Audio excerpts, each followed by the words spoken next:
How is it we haven't done a Cotes du Rhone wine on this channel yet?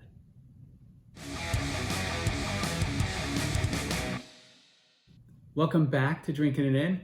I am your host, Chris Casera. We are here to help you know more and drink better. You know that by now. We're going back to France, drinking a Cotes du Rhone red wine. I'll prove that to you. Look at that, red wine. We've done a number of wines from the Rhone Valley in France, but what I realized is that most of them are centered on the crus, right? Or some of the more well-known appellations, Gigondas, Baccarat, Chateauneuf-du-Pape, like the ones that, you know, are can be pricey, but generally hold a lot of good value. But when you think about the Rhone Valley, and you see a lot of Cotes du Rhone wines available, right? They have different classifications. We'll get into that. There's even more value there, and they're much, they're really well suited for everyday drinking. And frankly, they're delicious and easy to pair with probably most of the stuff you're eating during the week. So, we're in this case, you know, with Cotes du Rhone, we're in the Southern Rhone. You're going to have the wines are primarily made up of the Grenache, Syrah, Mourvèdre mix, right? So these wines have to be 40%, at least 40% Grenache. I think it's at least 15% Syrah, Mourvèdre, but then there are a lot of other grapes that they could put into these wines. I don't know of the breakdown of this one. It doesn't say on the label. I'll see if I can do a little research and put some notes, right? Whether in the, maybe some graphics. But in this case, we are drinking a 2019 Domaine la Milliere Cotes du Rhone Villages. Okay, so what the heck is a Cotes du Rhone Village? So we have, sort of think of of a little pyramid, right? The bottom is Cotes du Rhone, and the top are those crus that we were talking about. So in the middle, we have two more levels. We have Cotes du Rhone Village, and then we have Cotes du Rhone Village with an actual village name after it, right? So this time, this is just a Cotes du Rhone Village, so it's sort of the second level of the pyramid. If you see something like a Cotes du Rhone Séguré, Cotes du Rhone Sablé, which you'll probably see on the channel very soon because I keep seeing it in the wine store that I go to a lot, and I've had the wine before. Fantastic, But as you get up the pyramid, generally quality gets better, generally price gets higher. So this guy, I believe, we got from lastbottlewines.com at some point. There is an affiliate link below. You can get $10 in free wine. So go sign up. I'll get $5 in free wine, but it still works for you. Cotes du Rhones are, anytime we're dealing with Grenache, Syrah, Mourvèdre, you're dealing with something that's easy to drink, usually very aromatic. This one is so I'm pretty far away from it, but I can smell it, kind of taking over the room a little. And they're just really friendly wines that can please a lot of people, a lot of different red wine drinkers. And if you're having a gang over for a big old barbecue and you're serving, burgers and salmon and salads and this and that, this will be a good red wine to choose, maybe in addition to a white wine they have on the table.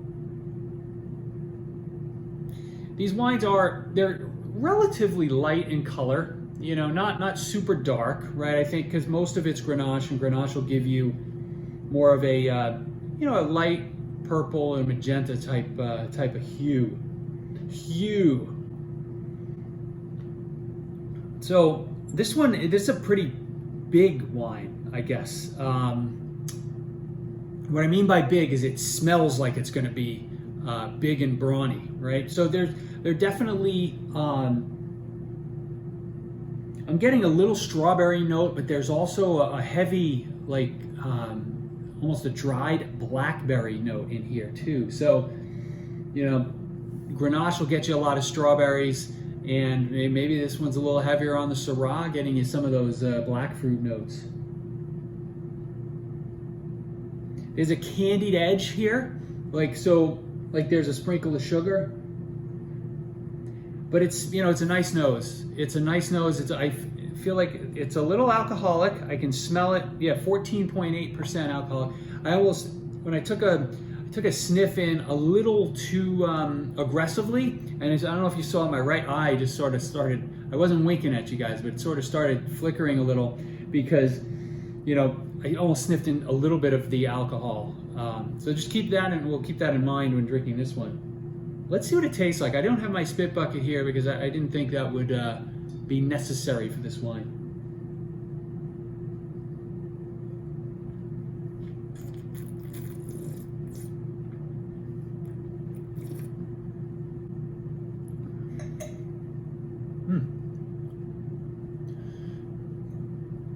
So there's like that candied note is definitely there.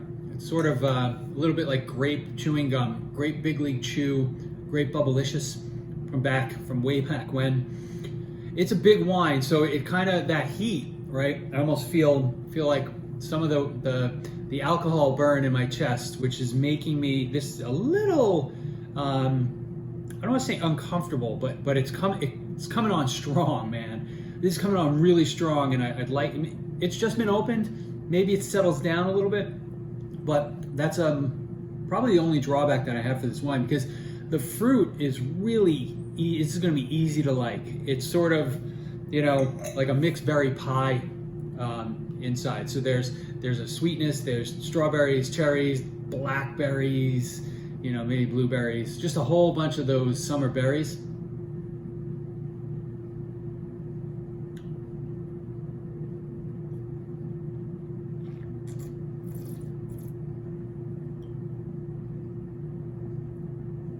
Yeah, and I don't know if it's that big alcohol presence, but I'm getting a little bit of a menthol note also on the palate, which is definitely possible.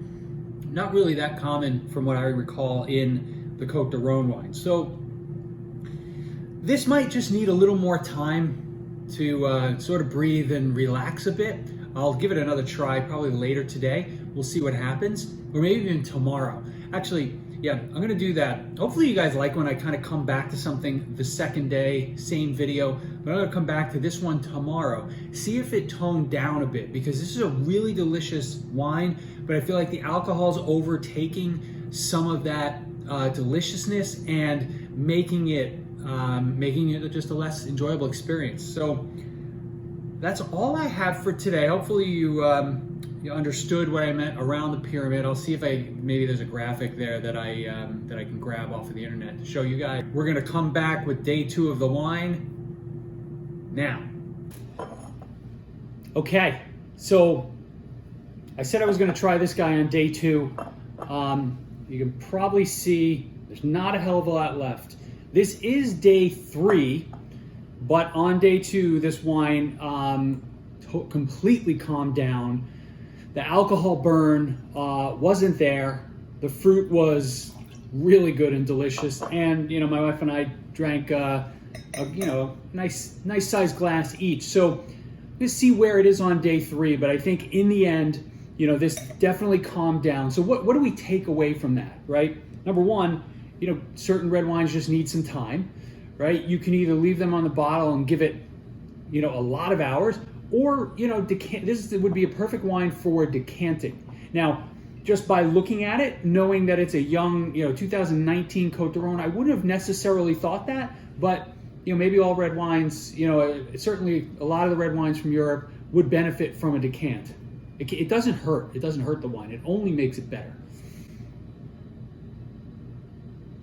Yeah, so the creamy fruit is still here. Definitely darkened up a bit. More blackberry, black cherries than a strawberry that I think I got yesterday or 2 days ago.